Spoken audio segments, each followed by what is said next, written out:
दोस्तों आप देख रहे हैं राइट भोजपुरी और आप लोगों को फिर से एक बार राइट भोजपुरी चैनल में स्वागत है। दोस्तों आज सुबह से एक इंटरव्यू वायरल हो रहा है। वो इंटरव्यू पवन पांडे का है, खेसारी लाल यादव के राइटर का। जी हाँ दोस्तों, आप लोग जानते हैं कि पवन पांडे खेसारी लाल यादव के टीम से हैं और जब से आरती निजोला इंटरव्यू आया है पवन पांडे का, तब से खेसारी लाल यादव के फैंस पवन पांडे से नाराज हैं और बार बार क्वेश्चन पूछ रहे हैं कि क्या पवन पांडे और पवन सिंह के लिए गाना लिखेंगे। तो दोस्तों देखिए, उनका मैटर है।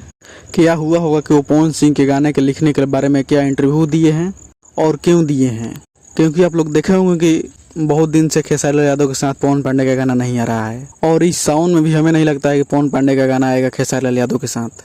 क्या दिक्कत है क्या नहीं, हो तो खुद वो लोग समझेंगे।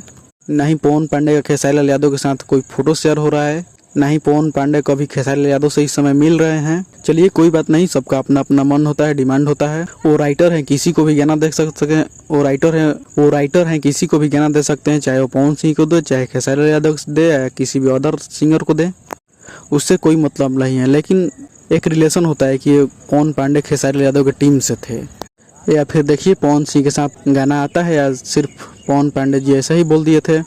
बाकी का चलिए आगे देखते हैं, गाना आता है कि नहीं आता है।